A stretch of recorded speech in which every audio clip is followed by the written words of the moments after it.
नमस्कार दोस्तों, कैसे हो।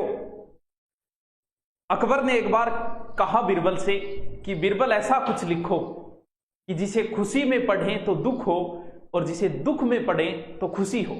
तब बीरबल ने लिखा, ये वक्त गुजर जाएगा। बहुत कुछ गुजरेगा, जरूर गुजरना है, जाएगा। पहले भी महामारियां आई है, आगे भी आती रहेगी, लेकिन ये बहुत कुछ सिखा के जाएगा हमें।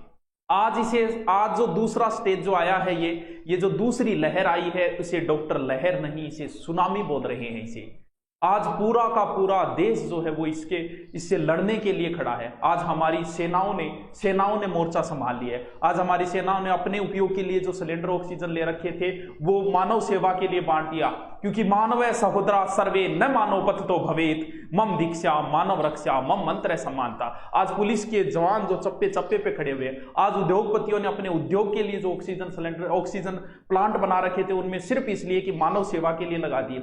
आज गुरुद्वारों में जहां लंगरें चला करती थी, उन गुरुद्वारों में लंगर के साथ ऑक्सीजन लंगर भी प्रारंभ हो गए। वो ले जाओ, जिसे चाहिए आवश्यकता उसे ले जाओ। आर्मी के जो रिटायर्ड डॉक्टर थे वो सारे रिटायर्ड डॉक्टर वापस आ गए हैं और मानव की सेवा के अंदर लग गए हैं। बहुत कुछ सिखा के जाएगा ये वक्त हमें। लोगों ने अपना खाना पीना छोड़ के और इसी काम में लगे हुए हैं पूरी की पूरी। हम पूरा देश इस लड़ाई के अंदर खड़ा है।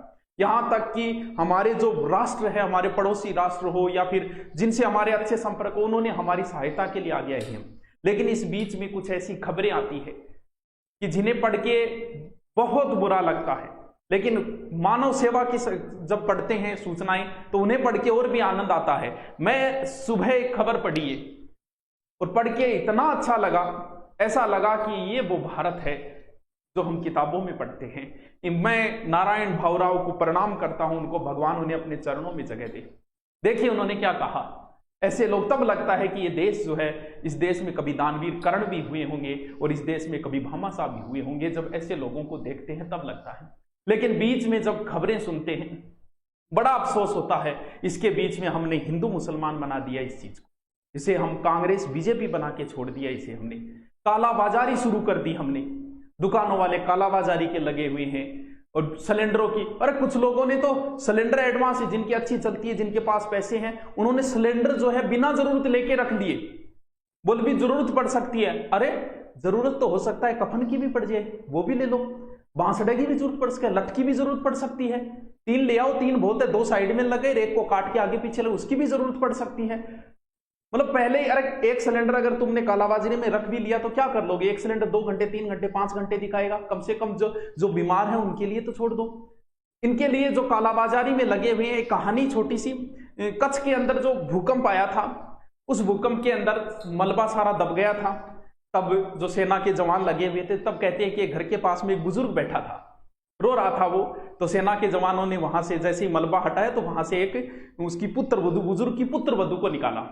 वो मर चुकी थी, उसने गहने पहन रखे थे, वो सारे के सारे गहने निकाल के बुजुर्ग को दिए। उसने कहा कि मुझे नहीं रखना। तो बोले भी रख लो आपके गहने। बोल नहीं, मुझे गहना नहीं रखना है, आप ले जाओ इसे। तब उस बुजुर्ग ने कहा कि जब मोरवी डैम टूटा था उस समय लोगों के गहने जो है मैंने तोड़ तोड़ के लाया था, ये वही गहने हैं जो इसने पहन रखे हैं, मुझे नहीं रखना इनको। तो उनके लिए है जो ऐसे कालाबाजारी कर रहे हैं, उनके लिए एक छोटा सा उदाहरण दिया है मैंने, बेरुखी लोगों की। और तो ठीक है, कोरोना का अगर पेशेंट कोई पड़ोस में कोई जानकार आ जाए तो ऐसा व्यवहार करते हैं। पड़ोस में अगर कोरोना का मरीज आ गया तो तुम लोग ऐसे व्यवहार करते हो जैसे कोई आतंकवादी आ गए पड़ोस में। ये बीमारी चली जाएगी, ये वक्त भी एक दिन चला जाएगा, लेकिन बातें रह जाएगी जिंदा। पड़ोसी, ये बीमारी तो 2 4 6 महीने की है, लेकिन वो पड़ोस जो है वो 100 साल का है, उम्र भर का है पड़ोस। उनसे पूछिए, उनसे पूछने से बीमारी नहीं आएगी। अगर आप उनसे पूछते हो कोई समस्या तो नहीं है, आपके खाने पीने की कोई समस्या है तो हमें बताइए। अरे उनसे इस तरीके का व्यवहार करते हो तुम लोग, वो इस बात को, कोरोना बीमारी को भी भूल जाएंगे, लेकिन तुम्हारी उस बेरुखी को वो कभी नहीं भूल पाएंगे। इस माहौल के अंदर इस तरीके की हरकतें कहां तक सही है। तुम्हें क्या लगता है अगर आप पूछ लोगे तो आपकी कोरोना हो जाएगा? ऐसे तो फिर डॉक्टर कैसे काम करेंगे? डॉक्टर भी तो काम कर रहे हैं भाई। आप सोशल डिस्टेंसिंग करके मास्क लगा के अगर उनसे पूछते हो तो क्या आपकी कोरोना अंदर आ जाएगा? हॉस्पिटलों में जो काम कर रहे हैं उनके तो फिर कब का हो जाता। और इसके बीच में आपको सवाल पूछने की कहीं जरूरत नहीं है। सरकार से सवाल पूछने के लिए अदालत है। अदालत इन सब को लाइन में ले लेगी। अदालतें इनसे सवाल पूछ रही है। मद्रास हाईकोर्ट ने पता है क्या कहा? वो चुनाव आयोग पे मर्डर का केस लगा दे तो सही नहीं रहेगा क्या?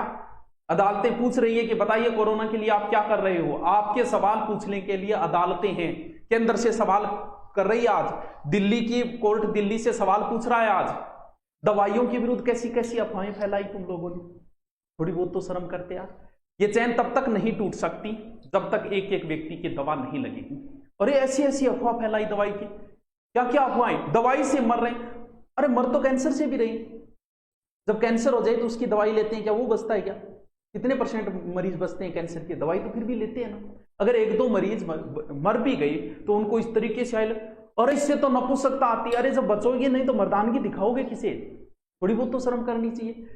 आज अगर दवाई लगी होती सब बुजुर्गों के तो शायद ये समस्या क्यों ये नहीं है कि दवाई जिसने लगवा ली है 2 बार, फिर भी उसके चांसेस बनते हैं 30%, बनने के बाद उसके मरने के चांसेस नहीं बनते जिन्होंने 2 डोज पूरी लगवा चुके हैं।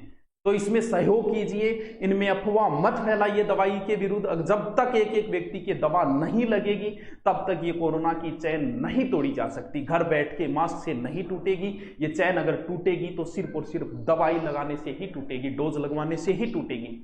अब दोबारा जो है 18 वालों के लिए शुरू कर दिए, उसके लिए लगवानी है। इन अफवाहों से बचना है। जो लोग ऐसी अफवाहें फैला रहे हैं उनको कहिए, सतर्क करिए उनको कि ऐसी अफवाहों की वजह से बहुत सारे लोगों ने ये दवाई नहीं लगवाई थी। आज सबसे ज्यादा किनके हो रहा है? युवाओं की हो रहा है। क्यों हो रहा है?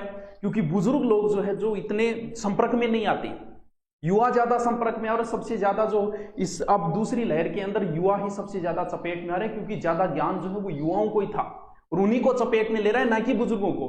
क्योंकि कई बुजुर्गों की तो लग चुकी है, नहीं लगी है, वो संपर्क में कम आ रहे हैं। तो युवाओं को ऐसी अफवाहें न फैलाएं। बाहर जो आपके खड़ा है, ये दौर चला जाएगा, बाहर आपके कोई जवान खड़ा है तो उसे पूछिए। उन्हें कोई लठ मारने का शौक नहीं है कतई, उनसे पूछिए क्या समस्या है। आप जाइए, उनको चाय का पूछिए, पानी का पूछिए, खाने का पूछिए। अरे आपके वो अपना धर्म निभा रहे हैं, तुम अपना धर्म निभाओ। पीछे जब 10-15 दिन पहले मेरे सेंटर के अंदर आए थे, चालान भी काट के गई, कोई बात नहीं, वो उनका काम था, वो उनका धर्म था। मेरा धर्म यह था कि मैं उनसे चाय पानी, मैंने उनको बिठाया जबरदस्ती 10 मिनट तक। वो बोले नहीं जी हमें और जगह जाना है। वो नहीं, चाय पी के आपको जाना ही होगा। अरे आप अपना धर्म निभाइए ना, आप चाय लेके जाइए। आपको लठ मारेंगे को नहीं मारेंगे, वो आपका धर्म है। ये दौर चला जाएगा, 2-4 महीने की बात है, सब कुछ सही हो जाएगा। सिर्फ 15-20 दिन ढंग से टिक जाओ। अब सिर्फ 15-20 दिन। ये जो दूसरी लहर है 2 तरीके के, एक तो पहले वाला कोरोना है, वो अगर किसी व्यक्ति के हो रहा है तो उसमें मरने के इतने चांसेस नहीं है, इतना डरने की जरूरत नहीं। ये जो दूसरा जो है ना, जो ब्रिटेन या साउथ अफ्रीका वहां से है, वो चाइना वाला इतना खतरनाक नहीं है। ये जो दूसरा है इसमें थोड़ी 15 या 20 दिन में सारी सिचुएशन को कंट्रोल कर लिया जाएगा। अचानक से हमें जरूरत पड़ गई ऑक्सीजन की, भाई अचानक से इतनी मांग बढ़ गई तो हम कहां से पूर्ण करें। लेकिन अब प्लांट लग रहे हैं, पड़ोसी देश हमारी सहायता कर रहे हैं, विभिन्न मित्र राष्ट्र हमारी सहायता करें। 15 या 20 दिन, अधिकतम 4 या 5 दिनों बाद हो सकता है पूरा ऑक्सीजन की समस्या का समाधान हो भी जाएगा। क्योंकि हम लगे हुए, अचानक से ये समस्या आई तो ये 15-20 दिन में सब कुछ कर लिया जाएगा कंट्रोल। बस 15-20 दिन आपसे ये गुजारिश है कि घर पे रहें। सिर्फ ये 20 दिन जो है वो बड़े ही खतरनाक है हमारे राष्ट्र को बचाने के लिए। इसके लिए जरूरी है देश के हर व्यक्ति को। क्यों? क्योंकि इस 15-20 दिन के बीच में दवाइयों की व्यवस्था नहीं हो पा रही है, ऑक्सीजन की व्यवस्थाएं नहीं हो पा रही है। इस वजह से मरने के ज्यादा चांसेस रहते हैं, वरना कोई समस्या नहीं है। व्यवस्था होने के बाद कहीं कोई समस्या नहीं आएगी। लेकिन समस्या अब है कि अब अगर हो भी गई, जिन्हें घमंड है, जिन्हें अहंकार है, वो एक बार एक सिलेंडर पूछ के देख लो अगर मिल रहा है क्या। सिर्फ कल्पना करो, हम लोग हर चीज कल्पना करते हैं, हमारे बारे में कभी बुरी कल्पना नहीं करते। जैसे आप नौकरी की तैयारी करो, आप कल्पना करते हो कि मैं नौकरी लग जाऊंगा, पुलिस में लगूंगा, तो ऐसे डंडा रखूंगा, ऐसे चलूंगा।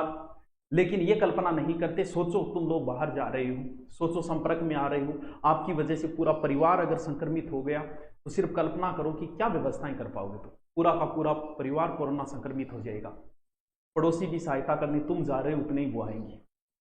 व्यवस्थाएं कैसे कर पाओगे? हॉस्पिटल में आपको बेड नहीं मिल पाएगा। सिर्फ एक कल्पना करो आप। तो इससे अच्छा है ना, 15-20 दिन की बात है।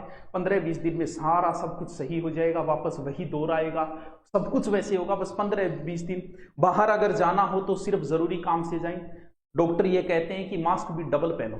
अगर आपके परिवार में किसी के भी इस तरीके के लक्षण है, जुकाम बुखार, हो सकता है वो कोरोना न हो, वायरल भी चल रहा है, लेकिन फिर भी डॉक्टर ये कहते हैं अगर परिवार के अंदर भी एक सदस्य आ गए तो परिवार के बाकी सदस्यों को मास्क पहनना चाहिए। और उसे अगर आ भी गए, कोई नॉर्मल अगर हो भी गई नॉर्मल लगभग लोगों की बुखार हो रही है तो उन्हें डर सताने लगा है कि मेरे कोरोना हो गया, कोरोना हो गया। नहीं, नॉर्मल जो वायरल भी चल रहा है, अपने आप को दूसरे कमरे में आइसोलेट करनी अपने आप के लिए जरूरी है। आप अपने परिवार के लिए करो, आप अपने लिए मत करो, अपने परिवार को, बाकी लोगों को बचाने के लिए अपने आप को आइसोलेट करो। 2-3 दिनों में वापस सिचुएशन सही हो जाएगी। फिर अगर ऑक्सीजन लेवल गिरता है तब है कि हाँ चांसेस है कोरोना हो गए, वरना जुकाम बुखार का वर्तमान में दौर है। जुकाम बुखार से हॉस्पिटलों में जाके भीड़ भड़ाका बढ़ाने से, क्योंकि वायरल भी चल रहा है साथ में, और ऑक्सीजन नापने के लिए भी आता है, वो भी ला सकते हो। इससे कंफर्म हो जाता है कि हाँ जिसने दो डोज लगवा ली उसकी समस्या नहीं, उसका कोरोना नहीं। अगर हो भी गया तो उसके बचने के पूरे चांसेस है। लेकिन जिन्होंने नहीं लगवाई, अफवाहों के दौर में आके, उनके साथ अब क्या बीतेगी देख लो। इसलिए दवाई लगाना सख्त जरूरी है। इस चैन को तोड़ने का और कोई तरीका नहीं है। तो अब 18 वालों की लग रही है, सब दवाई लगाएंगे, किसी प्रकार की अफवाहों के अंदर नहीं आएंगे। बाहर जाएंगे तो मास्क पहन के ही जाएंगे, सोशल डिस्टेंसिंग रखेंगे। किसी से जरूरत पड़ी भी मिलने की तो भी सोशल डिस्टेंसिंग से मिलो। तो ऐसे तो डॉक्टर भी कोरोना मरीजों के बीच ही बैठे हैं, वो भी तो मास्क ही लगा रखा है। तो सोशल डिस्टेंसिंग से ही मिलोगे सबसे, जिससे भी किसी से मिलना है। और अगर कोई कह भी दे के बाद शादी विवाह में आना है तो कह दो थोड़ी तबीयत खराब है, वो खुद ही नहीं बुलाएगा। तो थोड़ा सा ध्यान रखें। सिर्फ 15-20 दिन रिक्वेस्ट है, थोड़ा मानव सेवा का अपनी ओर से जितना कर सकते हो उतना करो। लेकिन ये दौर गुजर जाएगा और कुछ बातें रह जाएगी। चलो दोस्तों, थैंक यू।